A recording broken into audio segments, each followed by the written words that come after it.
오늘 이 시간 우리에게 주시는 하나님 말씀은 빌립보서 3장 10절, 11절, 2절 말씀입니다. 우리 같이 읽도록 하겠습니다. 내가 그리스도와 그 부활의 권능과 그 고난의 참여함을 알고자 하여 그의 죽으심을 본받아 어떻게 해서든지 죽은 자 가운데서 부활에 이르려 하노니. 아멘.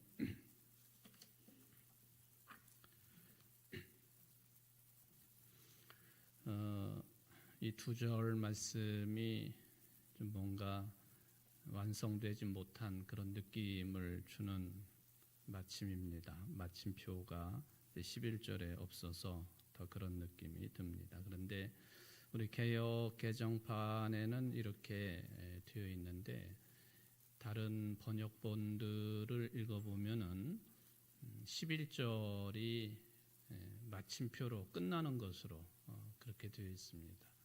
무엇입니다 하고 끝난다는 얘기죠. 그러니까 이제 이런 거를 비교해서 읽어보면은 물론 12절부터도 다 연결이 되는 내용이긴 하지만은 이 10절, 11절이 가지고 있는 특히 이제 부활에 관한 그 신앙적인 의미, 이것을 좀 더 깊이 있게 살펴볼 수 있도록 안내를 해주고 있으니까 마침표가 없더라도 10절, 11절만 본문으로 택합니다. 최근에 나온 새 한글 성경에 보면은 이렇게 번역을 했습니다. 나는 그리스도와 그리스도의 부활의 능력과 그리스도의 고난에 동참하는 법을 알고 싶습니다. 그리스도의 죽으심을 본받아서 말이지요.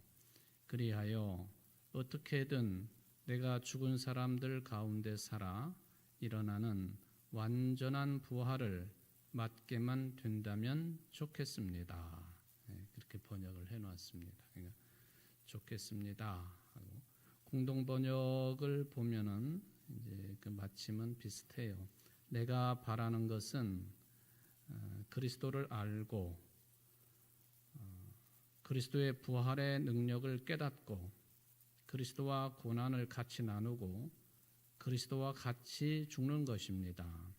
그러다가 마침내 죽은 자들 가운데서 다시 살아나기를 바랍니다. 또한 책은 표준 세번역 개정판입니다.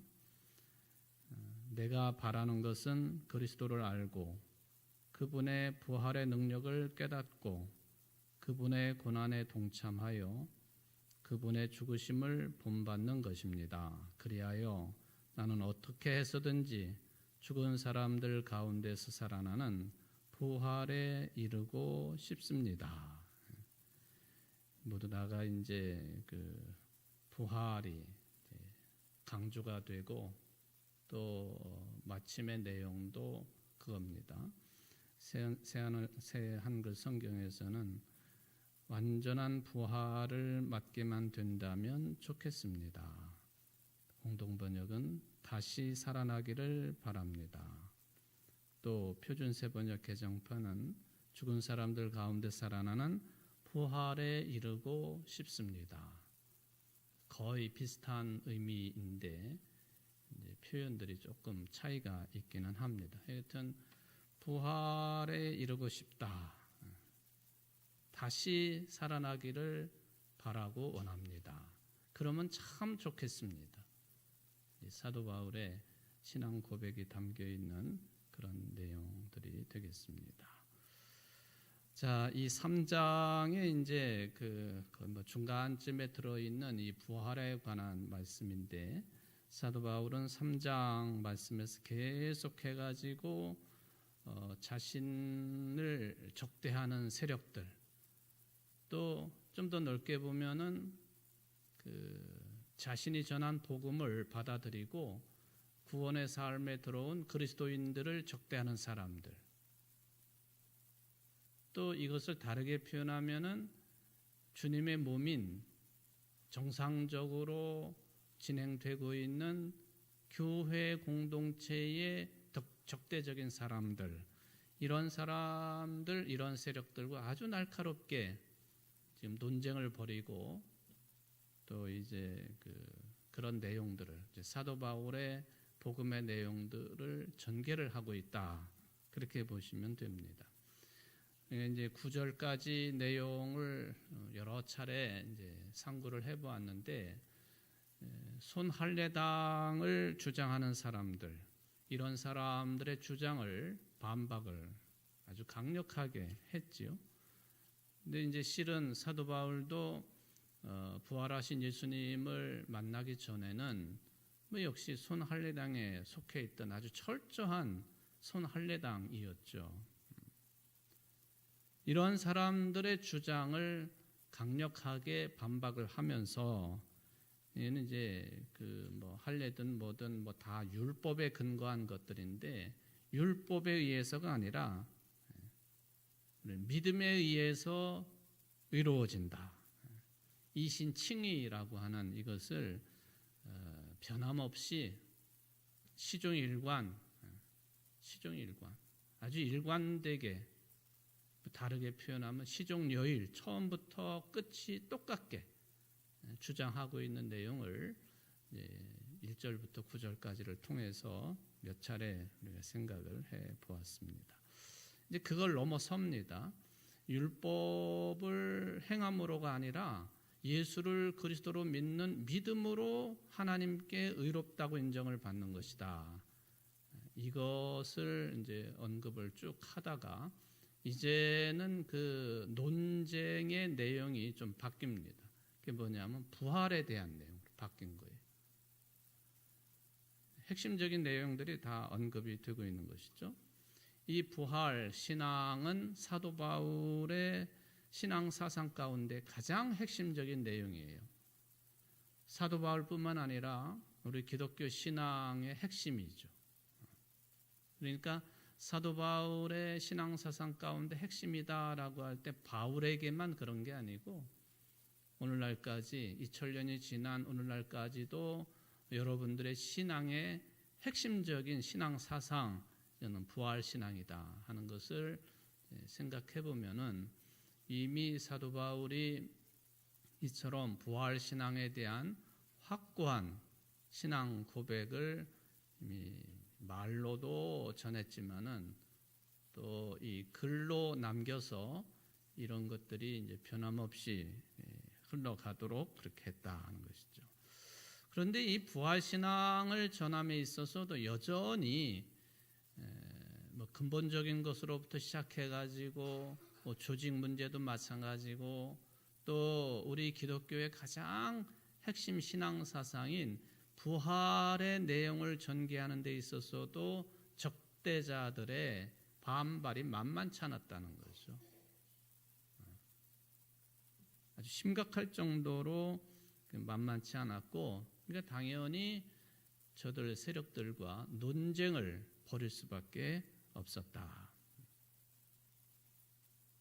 우리가 생각할 때 마땅하고 당연한 내용들이었지만은 이 수많은 논쟁, 그러니까 뭐 총칼을 가지고 싸우는 그런 것보다도 말의 능력, 복음의 능력을 가지고 그들과 대결을 하고 논쟁을 벌이게 되었다 하는 것이죠.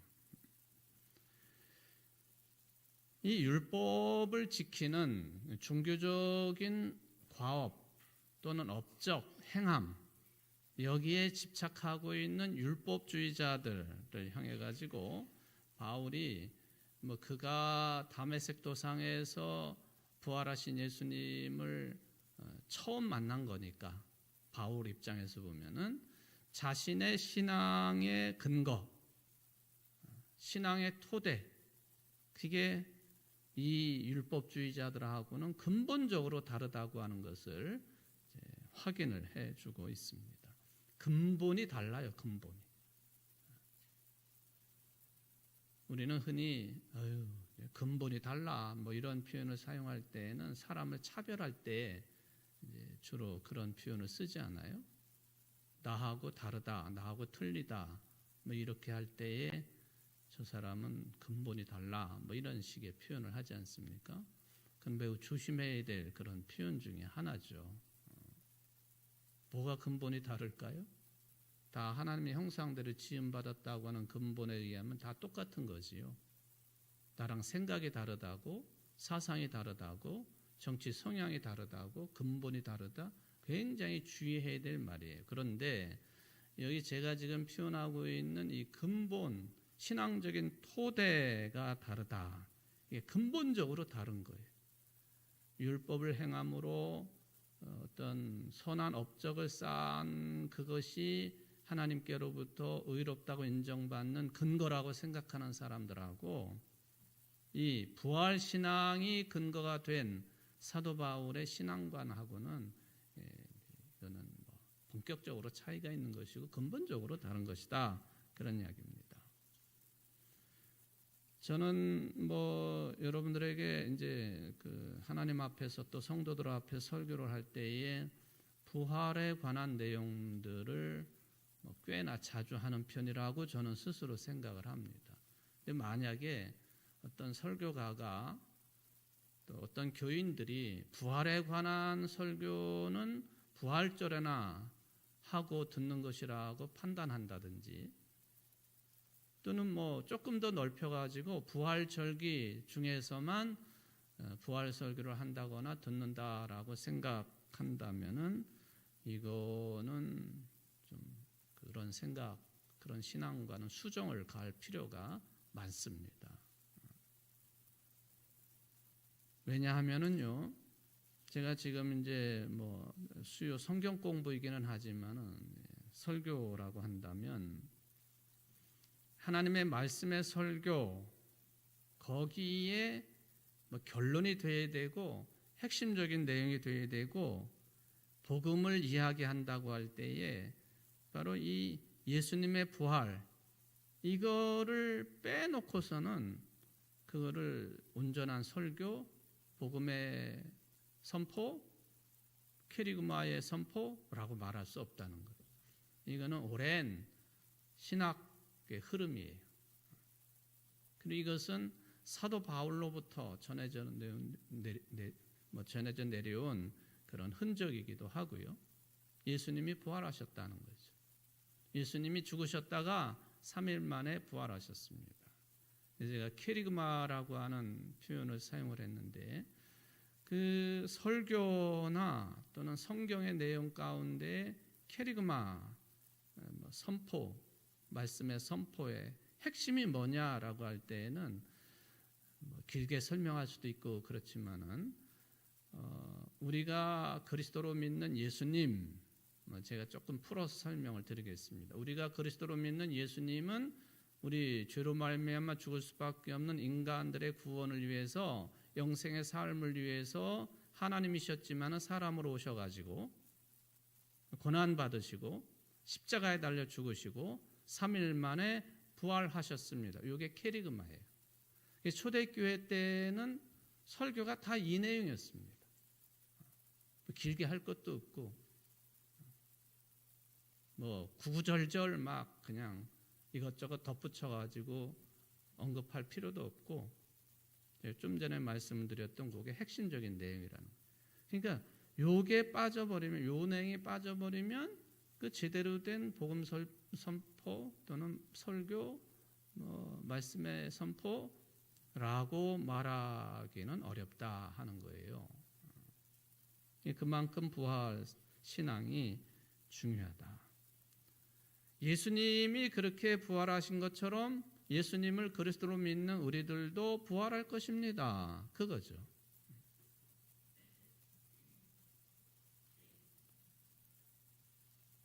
부활이야말로 이게 사람의 몸으로 입고 와가지고 우리가 태어났는데 살다가 어느 때 되면은 하나님이 부르시지 않습니까? 죽는다. 죽어. 세상 사람들은 죽는 것으로 모든 것이 다 끝난다고 이야기하고 생각하지요. 유한한 육체의 삶, 끝이 있을 수밖에 없는 몸뚱아리의 삶, 그걸로 끝나는 게 아니고 무한한 세계로 들어간다. 영생의 생명의 나라로 들어간다. 하나님의 나라의 시민이 된다. 그게 이제 부활의 개념이거든요.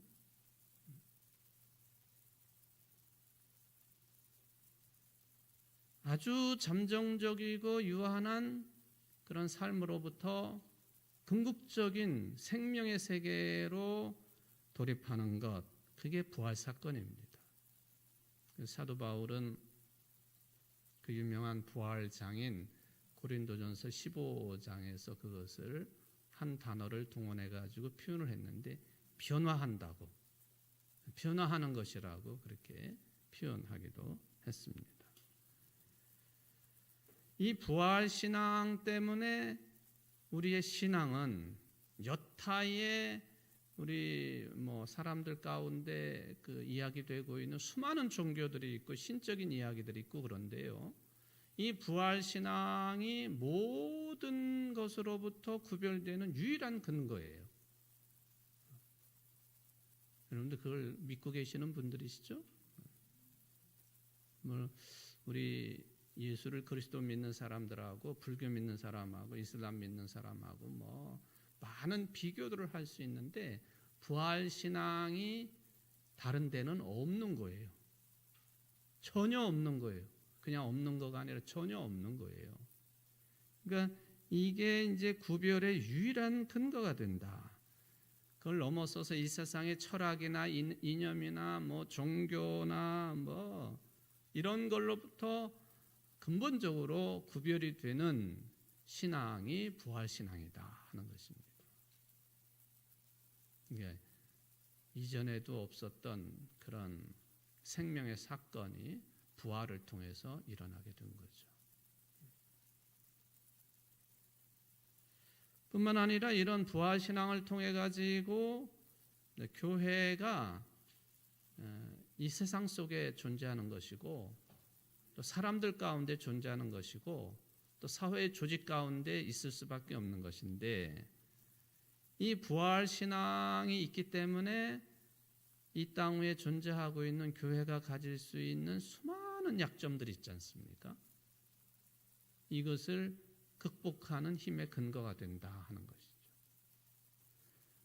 여기 이 말씀 속에는 우리 교회 공동체가 완전할 수는 없다는 것을 배경으로 합니다. 그 사회생활을 하시는 분들, 그러니까 기독교인이 아닌 사람들이 교인들에게 또는 교회들에게 가끔 그런 불만을 쏟아낼 때가 있어요. 교인이 왜 그래? 또는 교회가 왜 그래? 이런 식의 이야기를 할 때가 있잖아요.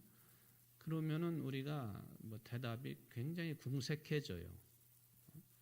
또 한편으로 보면 맞는 지적이기 때문에 교인이 왜 그래? 저렇게 그냥 이상하고 말도 함부로 하고 살아가는 것도 보면은 기독교인인지 아닌지 구별도 안 되고 물론 이제 그런 현상들이 최소화되는 것이 제일 좋겠지만은 여전히 우리는 성화 과정 속에 있는 사람들이기 때문에 지적을 당할 수밖에 없습니다.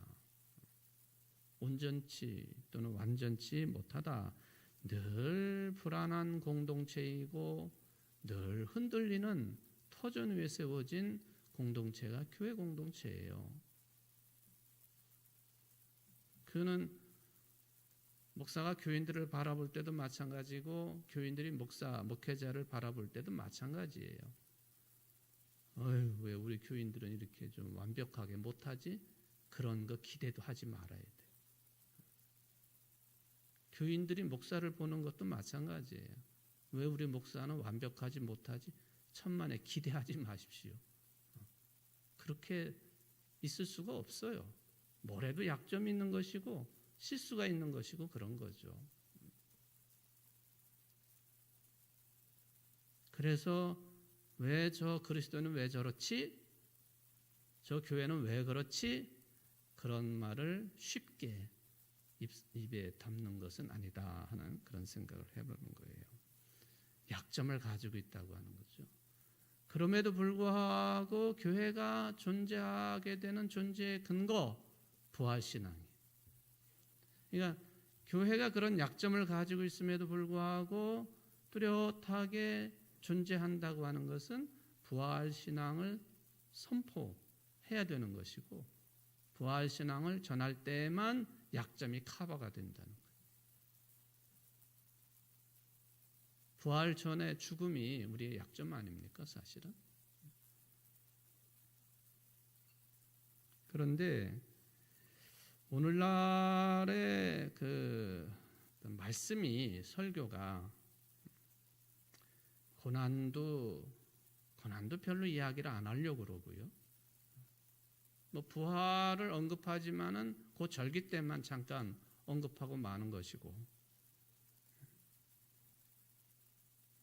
또 부활을 이야기한다고 해도 그거에 대한 신앙적인 의미 부여라든지 또 아주 그 하나님께 영광을 돌려드리는 적절한 해석이 붙지 아니하고 단순하게 예수님이 죽으셨다 부활하셨습니다. 그 얘기만 한다든지 그거는 초대교회 때나 해당되는 그런 스타일의 설교이고요. 그게 뭘 의미하고 있는지 그리고 믿는 성도들에게 부활 신앙의 삶이라고 하는 것이 어떻게 구체성을 드러내야 되는지에 대해서는 별 얘기들이 없어요. 그래서 어떤 설교학 또는 신학자들이 지적하는 것처럼 그래서 설교의 위기의 시대다. 설교의 위기, 강단의 위기, 그거는 곧 어떤 위기냐 하면 교회의 위기라는 이야기입니다. 교회의 위기라고 하는 이야기는 세상의 위기라는 이야기입니다. 이 교회의 위기, 사회나 세상의 위기, 이런 위기의식을 우리는 아주 절절하게 지금 직시하고 있고 만나고 있고 그러긴 한데 더 이제 근원적으로 이야기를 하면은 설교의 위기, 강단의 위기, 교회의 위기, 세상의 위기. 그렇다고 해가지고 하나님의 나라가 망하거나 무너지거나 할 것은 아니지만은 여러분들이 설교를 듣는 시간이 하여튼 중고등학교 때까지야 제대로 이게 들려지겠나요? 청년 때도 마찬가지고요. 자아가 어느 정도 완성이 되는 그 시점부터 연령으로 따지면은 한 25살 정도부터가 자아 확립, 자아가 완성되는 어떤 정신적인 연령, 그 기준이 된다. 그렇게 이야기하니까 여러분들이 25살 때부터 지금까지 설교를 들으셨는데 몇 년 정도 들으셨나요? 자기 나이를 계산해보고 한번 따져보십시오. 지섭이는 아직 아니요. 그치? 아직 20살 됐나 이제? 조금 더 있어야 되는 건데 하여튼 25살을 기준으로 하면 이건 심리학에서 이야기하는 거고 아동 발달 심리라든지 이런 데서 이야기하는 거니까 25 기준으로 보면은 지금까지 몇 년 동안 설교를 들었을까? 그게 긴 분도 계시고 짧은 분도 계신데 굉장히 짧은 시간이죠. 내가 설교를 들을 수 있는 그때 그게 20년이든 40년이든 50년이든 50년이면 75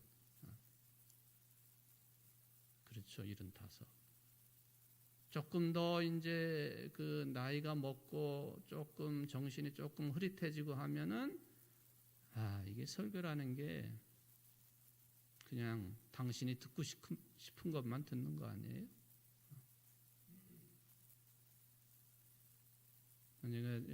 제가 주일날 우리 밀로간 로비에 가끔 어르신들과 커피 한잔 가시고 이런 말씀 저런 말씀 저는 주로 듣는 입장이지만 근데 그 많은 어르신들이 귀가 어두우시잖아요. 귀가 어두우셔요. 여러분들 기억은 안 나시겠지만 2024년도 이 예배당을 리모델링을 할 때에 이제 20년이 넘었잖아요. 리모델링 한지. 그때 이제 그 듣는 게 어려움을 겪으시는 분들이 많다고 하는 이야기를 듣고는 어느 한 스피커 이런 그 스피커에다가 장치를 달아가지고 그 옆으로 모이시면은 귀에 듣는 거에 어려움을 겪으시는 분들은 좀 더 잘 들을 수 있는 어떤 기계를 설치를 하자고 하는 그런 제안을 제가 했었던 적이 있어요. 그랬더니 거의 대부분이 별로 좋아하시질 않아요. 이유는 아시겠죠? 내가 잘 못 듣는 거에 대한 그 부끄러움이라고 그럴까? 또 내가 왜 그 밑에 가서 들어야 돼? 나는 잘 듣는데 이런 생각들이 있지 않겠습니까? 그래서 그때 그 시도하다가 못했어요. 근데 그날 이제 어르신들과 그런 대화를 하는데 한 2분, 3분 빼놓고는 다 못 들으신대, 제 설교를. 그래서 제가 참 답답하잖아요. 목사의 설교를 거의 못 들으세요. 그러시고는 왜 이건희 목사는 왜 그런 식으로 설교하느냐고 그러신대요. 그래서 제가 거기다 대고 안 그랬는데요, 이런 거 그렇게 말할 저는 필요성도 별로 못 느끼고 보청기를 끼셔도 그게 잘 들어오지 않는다고 그러세요. 그래서 저는 안타까운 마음만 가지는 거죠. 그때 그 얘기는 했습니다. 20년 전쯤에 그렇게 하려고 했었는데 조금 그게 반대 기류라기보다도 굳이 그렇게 한 곳에 모여가지고 들을 필요가 있겠느냐 하는 그런 반응 때문에 못했노라고 하는 그 말씀만 드렸어요. 이게 결론은 뭐냐 하면 이건희 목사가 왜 그런 식으로 설교하느냐 그렇게 맺어져요. 좀 제가 그런 건 아니니까 섭섭할 것도 없고, 근데 그 한 분이 그런 말씀을 하세요. 나는 제대로 다 100% 듣는데, 그러니까 당신들 귀 어두운 건 생각 안 하고 왜 설교 탓하느냐고 이제 또 한 분이 또 그렇게 말씀을 하셨어요. 그 말에 위로받을 것도 없고 우리의 현실이다. 저는 그렇게 생각합니다. 놀랍게도 주일날 설교를 못 듣는 분들이 굉장히 많다는 거예요. 우리 교회 안에. 참 그래도 주일 예배를 지킨다고 성수주의를 한다고 하는 것이 그분들의 소명이고 사명이고 생명을 걸고 하시는 일들이기 때문에 그저 예배당에 오셔서 예배 참여하고 하는 것 그 자체가 하나님이 기뻐하시면 그걸로 되는 거죠. 그렇죠? 네. 여러분들이 오늘 제 설교를 다 이해를 못해도 여기 앉아 계신 것만 해도 하나님께 영광이에요. 네. 제가 볼 땐 다 이해하시는 분들이시지만은 일종의 이것도 강단의 위기, 교회 위기라고 할 수도 있겠죠. 그 철학자인 하이데거가 이제 철학에 관한 이야기이긴 하지만은 우리를 있게 한, 우리를 존재하게 하신 그분, 존재하게 하신 존재, 그렇게 표현을 했는데 우리를 만들어내신 하나님이죠. 교회가 또 성도들의 신앙관이 또 설교도 마찬가지예요. 우리를 있게 하신 하나님에 대한 이야기는 다 빠져버리고 그냥 쓸데없는 이야기들이 그냥 이것을 이제 뭐라고 표현하느냐 하면 존재 망각이다 그렇게도 표현해. 우리 스스로 존재에 대한 망각도 중요한 거지만은 우리를 있게 하신 존재의 근원에 대한 망각 이게 이제 그 강단의 위기고 설교의 위기고 그렇다 하는 우리의 문제점이라고 볼 수가 있겠습니다. 교인들이 헌신하고 일을 하고 신도회를 꾸려나가고 하는 거 다 중요한 일이에요. 근데 제일 핵심적인 게 뭐냐 하면은 이 존재토록 하신 그 존재의 본질에 대한 신앙인식을 명확하게 하는 겁니다. 이걸 잃어버리고 열심히 일만 한다고 그게 무슨 의미가 있겠습니까? 그 존재케 하신 존재의 근원을 망각한 채로 일을 열심히 하는 굉장히 위험한 일입니다. 자꾸 비교하게 되고 거기서 나오는 거죠, 그게. 하나님하고는 상관없는 설교, 성경 연구, 헌신, 이제 조직에만 충성하는 그런 충성 다 위험하다는 거죠. 하나님을 이야기하고 부활을 이야기하고 뭐 구원을 이야기하지만은 하나님 자체에 대해서는, 구원 자체에 대해서는 별로 할 말도 없고 별로 생각도 없고, 그러니까 그런 거에 대해서 전도도 못하는 거죠.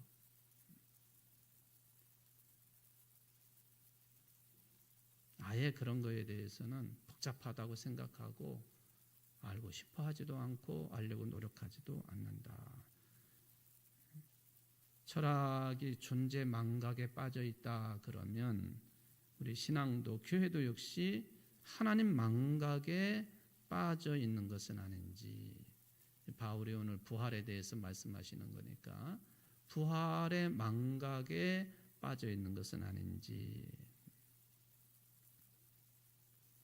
오늘날 이런 그 강단의 위기 속에 살고 있는 우리들하고는 다르게 복음서는 더 말할 것도 없고요. 사도 바울의 편지들, 오늘 이제 빌립보서도 마찬가지인데 바로 이 신앙의 근본을 치고 들어갑니다. 제일 중요한 일이니까요. 처음 시작할 때도 말씀을 드렸지만은 우리 교회 또 우리 믿는 그리스도인들의 신앙의 근본은 뭐냐 할 때 믿어서 구원받아요. 그것도 물론 근본이 되겠지만은 그 모든 믿어서 구원받고 한다고 하는 그 모든 신앙의 밑바탕이 뭐냐? 부활이에요. 부활신앙. 그러니까 부활만큼 우리 신앙에서 더 근본적인 것은 없다. 이것을 믿으시는 여러분들 되시기를 바랍니다.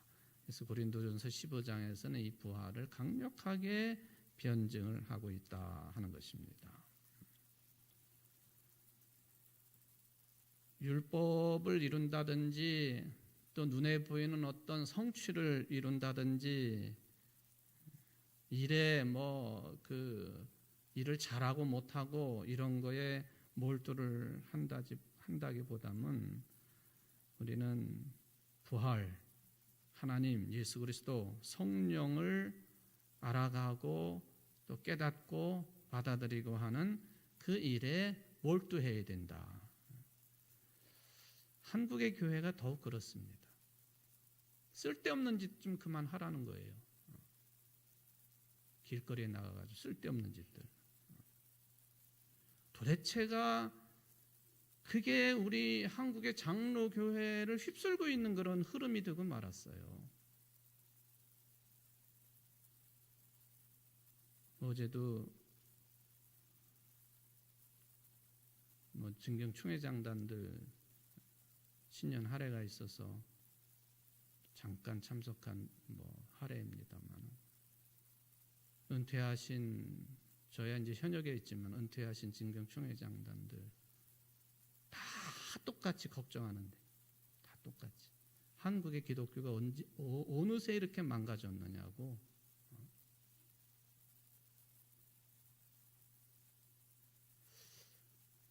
참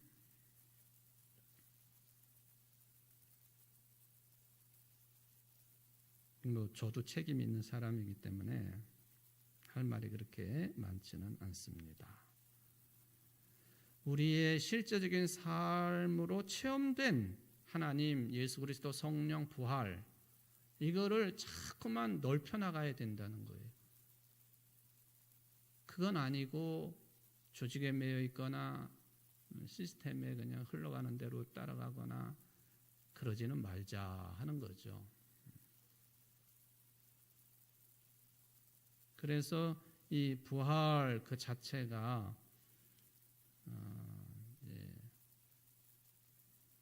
언제부터 조금 우리 사회에서 이렇게 대두되고 있는 그런 용어, 부활 신앙, 부활의 내용, 이 부활 사건이 우리에게 거시 담론, 거대 담론이 되어야 된다. 그걸 우리가 너무 놓치고 있다 하는 것이죠. 원래 여러분 부활신앙이라고 하는 것이 구약 성경에는 아예 없습니다. 놀랄 것도 없어요. 뭐 그게 사실이니까.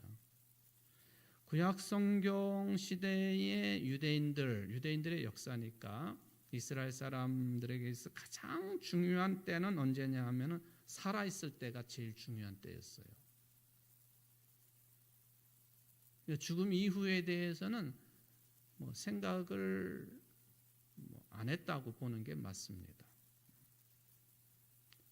그러다가 이제 바벨론의 포로 생활을 하면서 이게 뭐냐? 우리가 믿는 하나님은 어떤 분이시냐?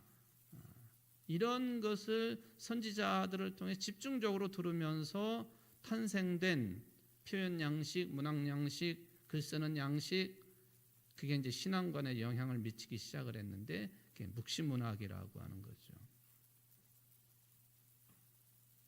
바로 이 묵시적인 사상, 묵시신앙관, 이게 점차적으로 형성이 되면서 그때부터 유대인들에게 탄생된 것이 뭐냐면 죽은 자들의 부활이라고 하는 사상입니다. 그는 이제 구약 성경 자체가 약속에 관한 내용이 주로이기 때문에, 그리고 신약 성경 예수 그리스도를 통해서 구약에 주어진 하나님의 약속이 성취가 되었다. 약속과 성취라고 하는 그런 구도는 아주 고리타분한 구도이기도 하지만 옛날부터 우리가 아주 소중하게 생각하고 있는 구약과 신약의 관계의 표현입니다. 약속과 성취. 바로 이 묵시 사상을 통해서 죽은 자들의 부활에 대해 조금씩 생각을 하고 그게 신앙관으로 자리를 잡기 시작을 했다가 그거를 완성시키신 분이 예수님이시다. 그런 이야기죠. 어렴풋하게 여겨졌던 죽은 자의 부활이 예수님을 통해서 그게 완벽하게 성취가 되었고 부활의 첫 열매가 되셨으니까 초대 기독교에서 가장 중요하고 근본적인 신앙의 토대가 되었다. 그거를 가장 논리정연하게, 그리고 이 율법주의자들과의 아주 신경질적인 그런 대결, 논쟁 이런 걸 통해서 명확하게 확립을 해놓은 분이 사도 바울입니다.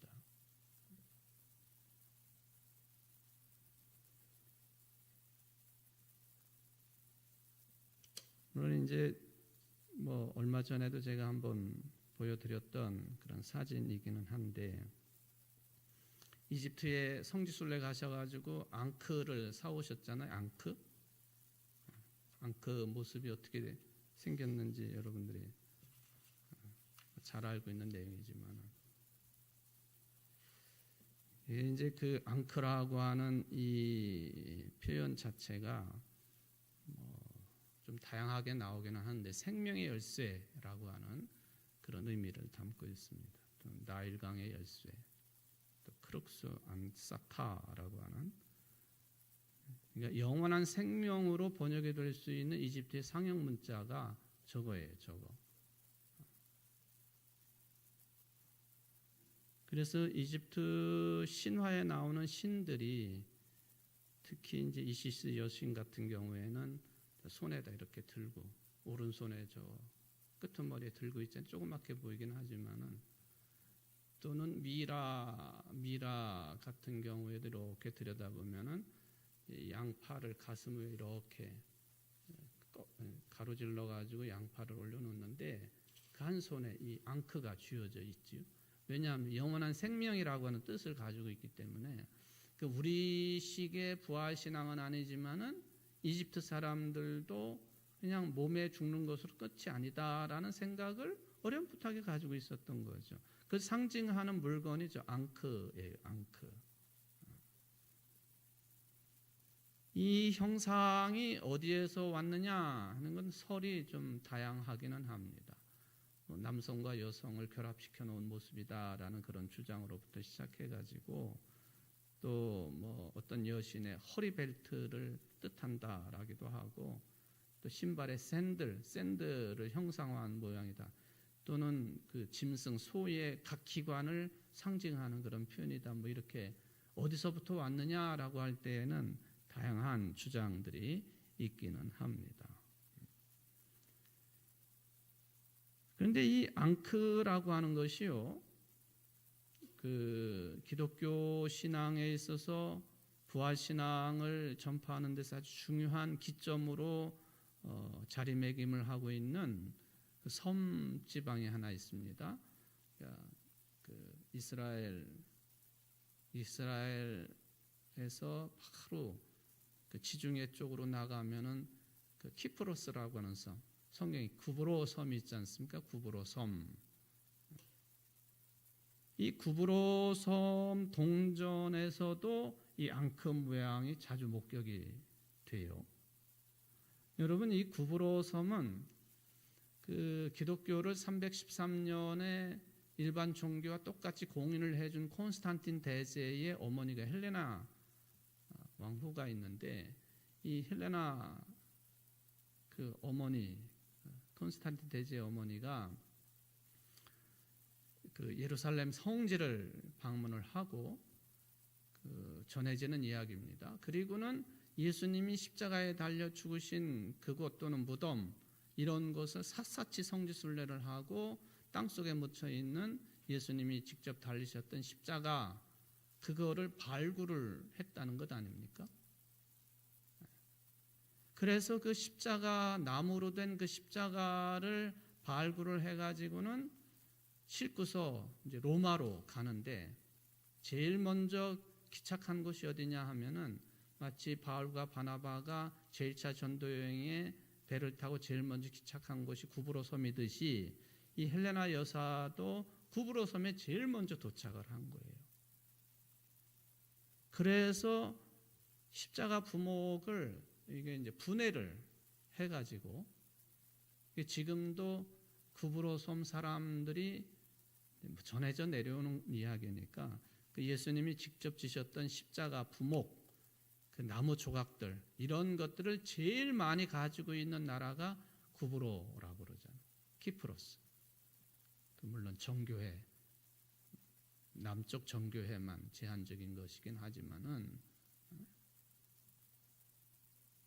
여기 우리 서운동 주임 신부로 계셨던 김웅렬 신부도 제가 언제 말씀을 드렸잖아요. 십자가 부목이 맨한 거, 미국의 어떤 할머니가 자기네 집안에 수백 년 내려온 가보라고 해가지고는 그 공짜로 김웅렬 신부한테 그걸 전해줘가지고 그 양반이 주요한 미사 때마다 그 십자가 부목이 들어있는 그 십자가를 목에 걸고 미사를 집전하고 한다고.